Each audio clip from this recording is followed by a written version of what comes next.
ہم پانی کو بے دریغ استعمال کرتے ہیں، پرواہ نہیں کرتے۔ ایک زمانہ تھا بھر بھر کے لانا پڑتا تھا، دور سے، کنوؤں سے، دریا سے، نہروں سے، بہت سنبھل کر استعمال کرنا ہوتا تھا۔ اب پائپ لائن ہے، نالیاں بچھا دی گئیں، ٹیب ٹوٹی لگ گئی، آپ ہاتھ دھو رہے ہیں، نل کھلا ہوا ہے، پانی بہے جا رہا ہے، نہا رہے ہیں، آپ جسم کو صابن لگا رہے ہیں، پانی بہے جا رہا ہے۔ ہم اس کو گناہ بھی نہیں سمجھتے، ہم اس کو غلط بھی نہیں سمجھتے، حالانکہ کبھی قطرے قطرے کی قیمت ہمیں پڑ جاتی ہے۔ میں نے آپ کو بتایا تھا ایک بادشاہ تھا، شکار کرتے کرتے جنگل کی طرف نکلا، زیادہ دور چلا گیا، پیاس لگی، اس کو کہیں پانی نظر نہیں آ رہا تھا، حلق سوکھ گیا، لگتا تھا پانی نہیں ملے گا تو موت ہو جائے گی۔ ایک شخص اس کو پانی کے ساتھ نظر آیا، اس کو کہنے لگا مجھے پانی پلا دو، میں بادشاہ ہوں۔ اس نے کہا تیری بادشاہی کی قیمت کیا ہے؟ تو جو بادشاہ کہلاتا ہے، بادشاہی کی قیمت کیا ہے؟ تو بادشاہ ہو کر اس وقت پانی کے ایک گھونٹ کے لیے ترس رہا ہے۔ میں تجھے ایسے پانی نہیں دوں گا، تجھے کچھ دینا پڑے گا۔ اس کی جان آئی ہوئی تھی، اس کو لگ رہا تھا پانی نہیں پیے گا مر جائے گا۔ اس نے کہا آدھی حکومت دیتا ہوں، پانی پلا دے۔ اس نے پانی پلا دیا، جان میں جان آئی۔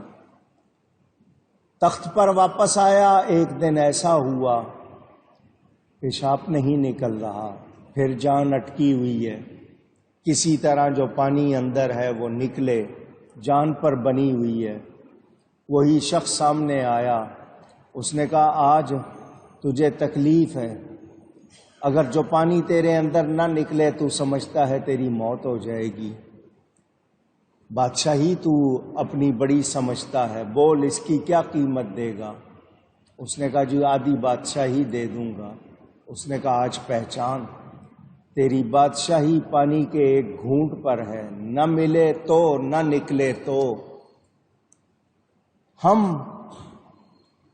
اس پانی کو کیسے بہاتے ہیں؟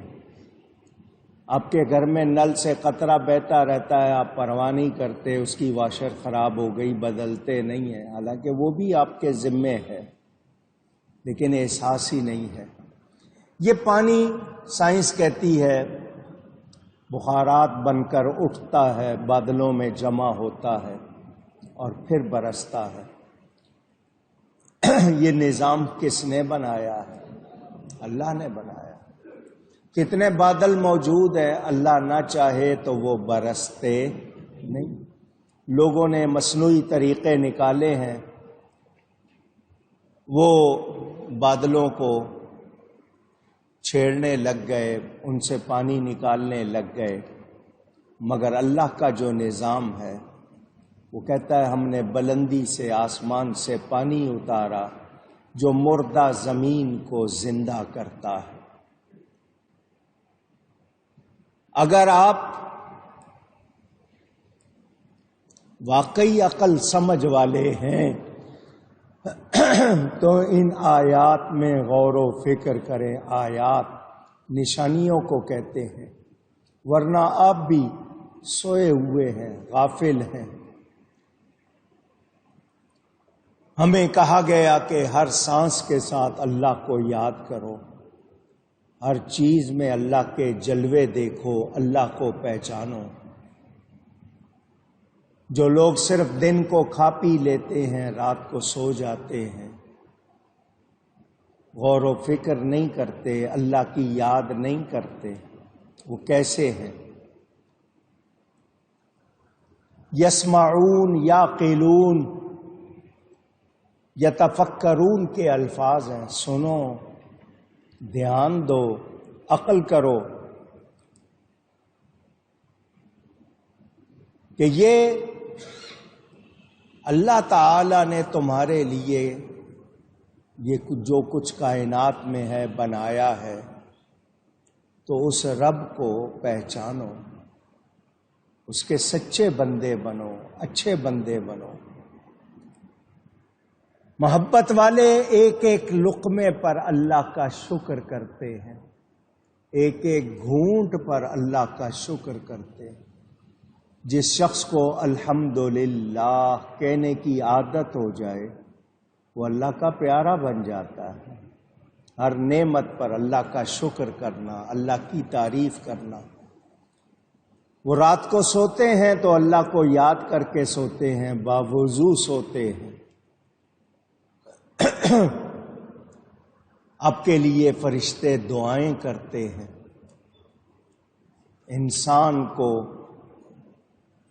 سکھایا گیا، ایک ایک لمحے کی قدر کرنا بتایا گیا، ایک ایک نعمت پر شکر کرنا سکھایا گیا، مگر یہ انسان دھیان نہیں دیتا۔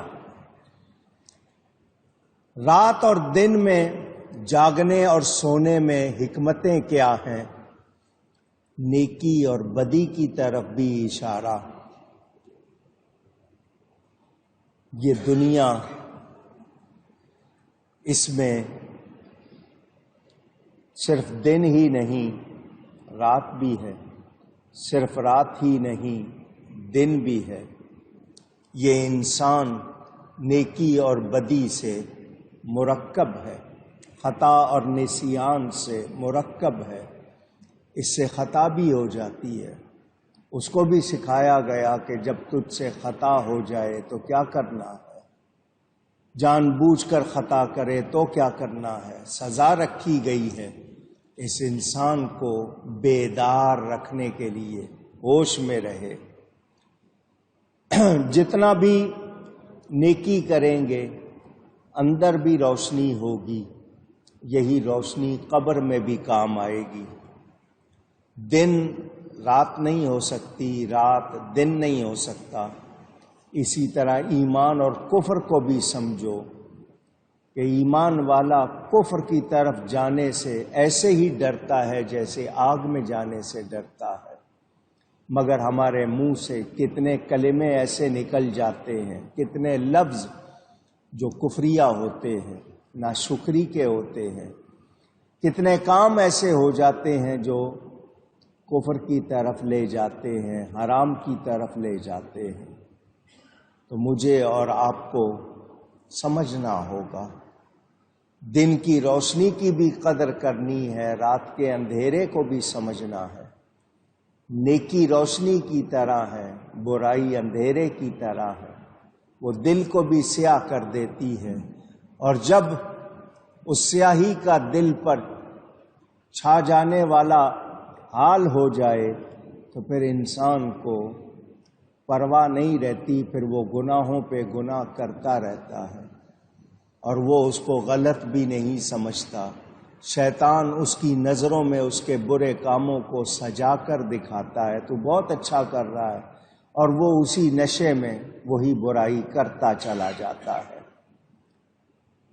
رحمت کو زحمت بنانا یہ ہمارا فعل ہوتا ہے، اللہ کی طرف سے رحمت، مگر ہم اسے زحمت بنا لیتے ہیں۔